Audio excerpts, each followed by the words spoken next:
Crowdfunding is an amazing opportunity for people that know how to work it, people that know how to work it well, and for people that have the time for it. For me and my business model, it just doesn't work well for me. And let me explain why. You might see somebody running a Kickstarter and see a successful Kickstarter and say they raised $20,000 for a project. And you say, wow, that's $20,000. They made a lot of money. Well, $20,000 is a significant amount of money.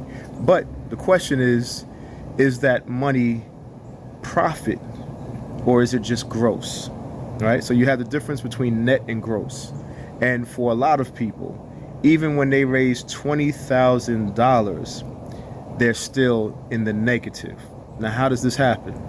Imagine spending months, right, and hours every day just to get people to want to get notification about your campaign, right?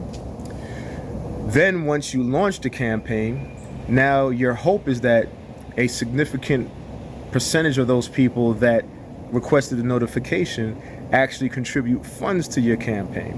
So that's more time and energy that's going into this campaign. You might run your campaign for 30 days. That's, pretty much a standard.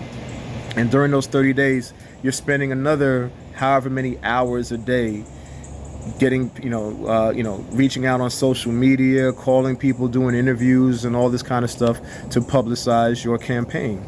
All right. So right now I'm just talking about the amount of time that you're spending to reach that 20K that we talked about earlier, right? And for some people, they will spend up to 6 months on a Kickstarter campaign, right? So you made 20K, but think about the 6 months of time that's put into that. Now, I don't know how much per hour you guys make or how much an hour is worth to you of your time and day. My time is extremely valuable. But that's just the time aspect.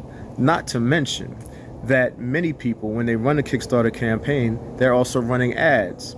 So for these 6 months, 6 months, however long that time period is, you're spending money on ads. Maybe you're spending money on graphic design. Maybe you're spending money on people to help you, right? So you have a significant amount of money that's being spent on this campaign. Now, say you're successful and you get the $20,000. Congratulations. If you're creating a physical product, well, guess what?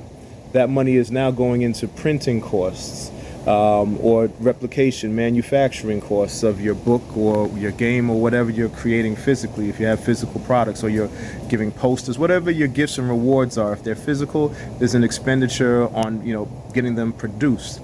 And then the other kicker is the shipping of those products. So say you had $20,000, raised and you had 100 people contribute to that. Well, if you have physical products, now you have to ship 100 items that you printed to these people.